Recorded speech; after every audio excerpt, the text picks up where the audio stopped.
now, I think of it in a pejorative sense. I don't want that. It increases my pessimism. Yeah, there was a point in my life where when I was young, I was an idealist, and I really thought that that was something that was good. And now I'm older, and I'm hardened now, and now I don't want to hear about altruism. I don't want to hear about that. Right? I become more pessimistic. I withdraw a little bit more from the concept of positing altruism as my highest moral imperative, and now I've slandered it. I no longer look at it in the same sense that I used to when I was younger. Right? This is just an example.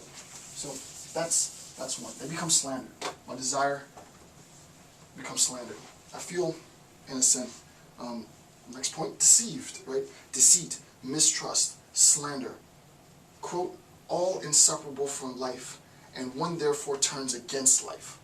Right? The whole point of being a human being is recognizing that you're going to be lied to, you're going to be deceived, you're going to be possibly slandered. You might slander yourself. People aren't going to trust you. But these aspects, as viscerally painful as they are, it's part of life.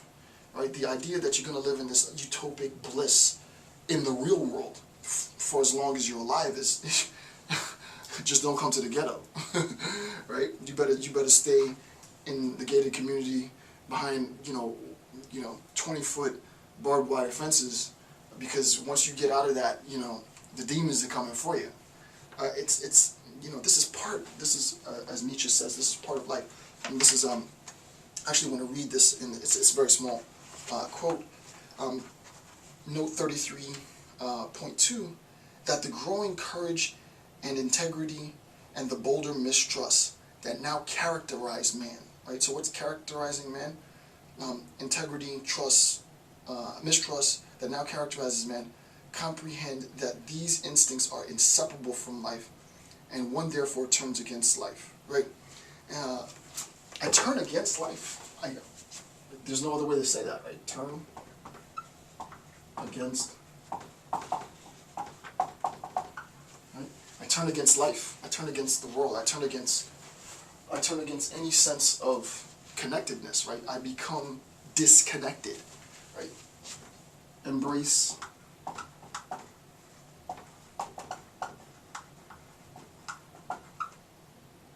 Rather.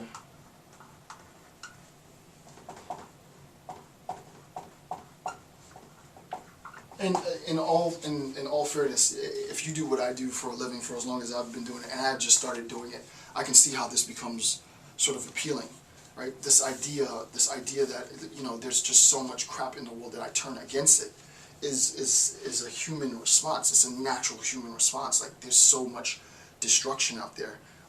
It disgusts me to watch the things that I watch on TV, to hear the things that I hear people say. You want to turn against life, right? You want to give up on the outside, the external world, but you recognize that you can't. Right? This is who we are as human beings. Number 3, mediocrity is rewarded. Right? Mediocrity is rewarded.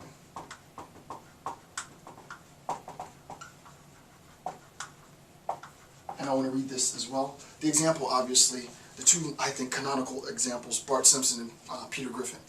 Right? I can't think of any more mediocre characters in all of television history than Bart Simpson and Peter Griffin. They are the canonical underachievers.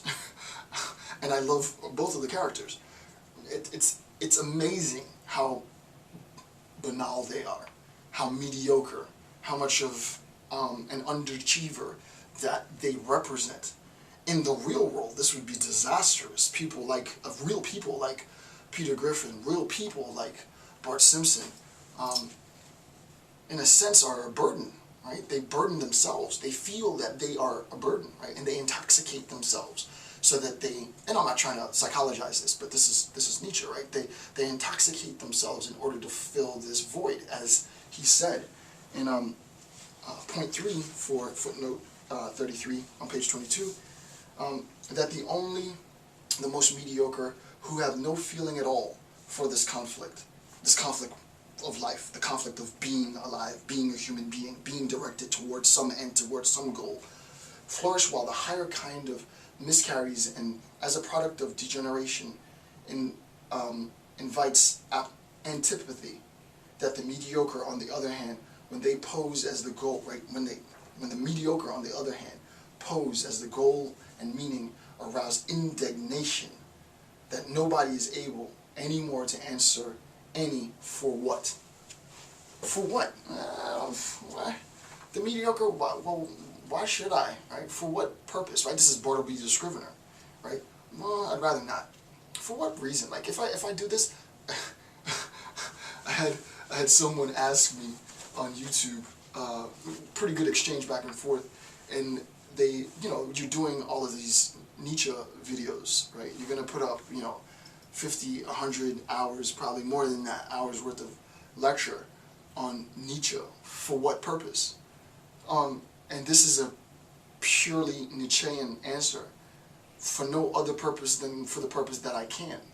There is no purpose why I'm doing this. There is no intent and sort of why I'm doing this. It's the for what.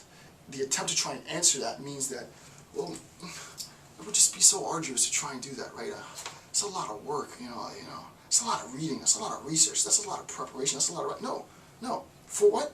Because this is the life that I've chosen, right?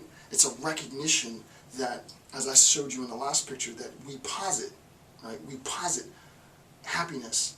And if I try to go against what makes me happy, right? If I try to go against that thing, then I fall into a state of pessimism, and I'm not going to allow myself to fall into a state of pessimism. So the reason why specifically I do this is because this is who I am. There is no end to this. This will never stop. After Nietzsche will be Plato. After Plato will be some other scholar that I'm going to be looking at, right? Because this is what I'm going to do until I'm in the soil, right? So there is no response to the for what, right? There is no for what reason, why, because insofar as I'm searching, I don't know. Insofar as I'm doing, then I am. So, to be technical. So, number 3, mediocrity is being rewarded, right? Because it's much, much easier to say, well, why would I? For what reason? Why should I? Than to actually get it done, right? Number 4, submission to obedience, right? Submission to obedience. He says on page 22 and 23, that diminution sensitivity to pain, restlessness, haste, and hustling grows continually. That is, becomes easier and easier to recognize this whole, commotion, the so-called civilization, right? And that the individual faced with this tremendous machinery loses courage and submits, right? I look at myself, right? I look at myself as just one person in opposition to the infinity that is not necessarily the actual infinity, right? There are innumerable, countable people in the world, 5, 6, 7, 8 billion people, whatever it is in the world. But I look at myself as just one in opposition to this perceived overwhelmingness. I actually probably shouldn't put infinity, right? I think overwhelming would be better. Right? I look at myself in opposition to the overwhelmingness that is the external world, and why would you do that? Why would you spend all of your free time doing this? I mean, you're not gonna get any awards for it. You're not gonna make any money off of it. You're not gonna get anything, right? Why? For what reason? I don't know. I can't control it. There's something inside of me.